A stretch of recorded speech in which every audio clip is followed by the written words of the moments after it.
Today I wanted to show you how to change the oil on a Gen Cummins, and also I wanted in this video to include how to change the fuel filters because this truck includes two. So what you'll need to start out with is 3 gallons of Rotella 1540 Cummins oil filter, part number MO285. You'll need the fuel filter MO867 is the part number for this one, and this one's a Duralast. It's still just as good. Wicks part number would be 33255. The Fram is CS11037. Duralast number is FF818DL. As always, first step, get you a lift. If you can't get a lift, you can always just use a creeper and work underneath the truck to do all the work.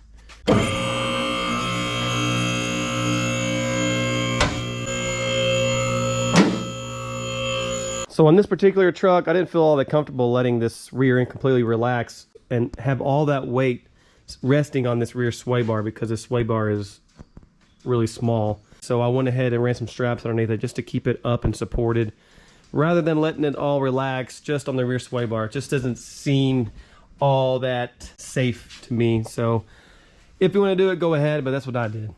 Get you a drain pan and a 3/8 ratchet, break the plug loose, and then you can undo it by hand.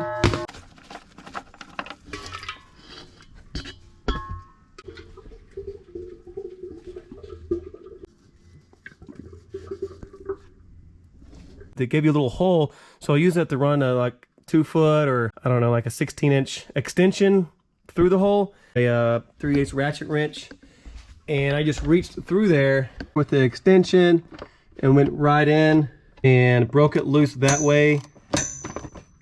That's how I did it, and I think that would be the easiest route, because if people put it on there really hard, it's hard to just reach in here and break it loose with your hand.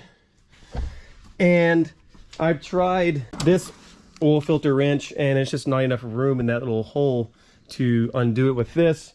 So the easiest route, if you have the correct tools, is to use what I did. If you have the tools that I'm using, you can just drop it down and let it hang there while you undo this filter. You undo it, you're going to drop it down and tilt it so oil may come out. So I'm going to grab a little bucket to collect the oil if it does drop.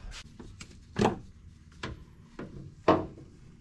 bucket is working. All right, cool. Not too bad of a mess.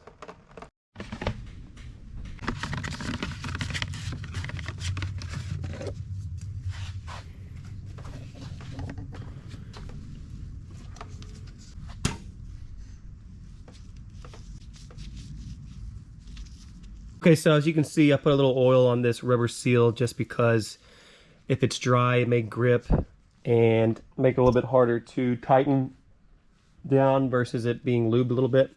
So I always install these filters dry, and I have been for a very long time and have never encountered an issue doing that. Mainly I do it because you can just put it on there without any spills, and especially this one, and you're gonna have to lay it in there sideways. You're just gonna dump it all out anyways.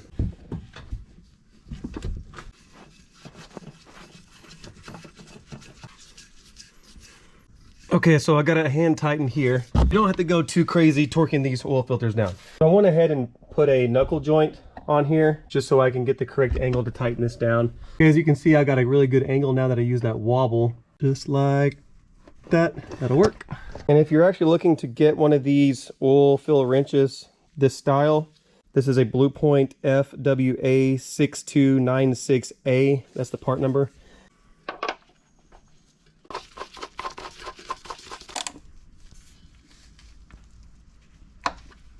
Do not over torque this.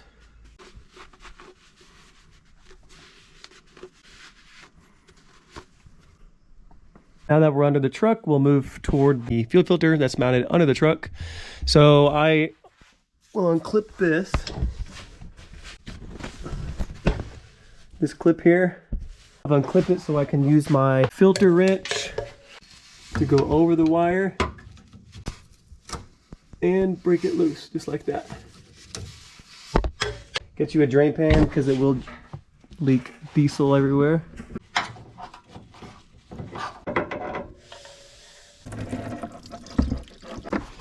Okay, well, try not to get that in that connector in the diesel like I did, so now I have to clean that off. But we're going to take off this connection underneath that detects water in your diesel, and it also has like a little drain spout to drain the water out. So we're going to salvage this and install it onto the bottom up here.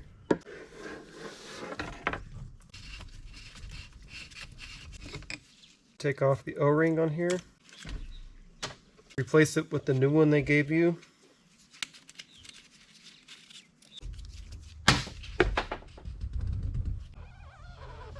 This particular application, the O-ring that came with it, this one you do not need. You just need to put this one in, and you'll need the O-ring that goes into here on this bottom sensor. And twist it on.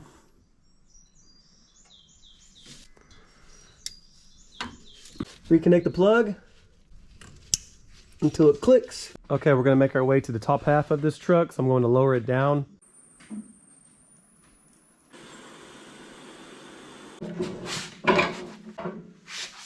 All you gotta do is add 3 gallons, don't have to worry about nothing. Your air filter is right here, which requires a 8mm socket. There are 3 8mm bolts.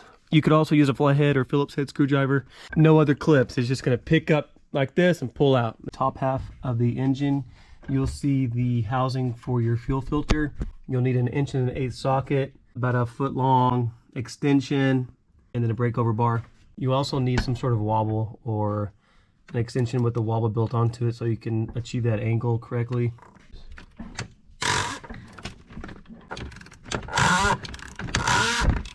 Put you a drain bucket under here and get you another bucket set up on top so you can set your filter in.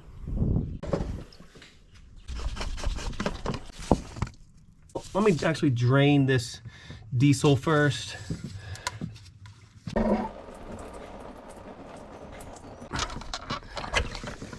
Typically, you want to change your filters around 5,000 miles every oil change or so. Put the new O-ring back on.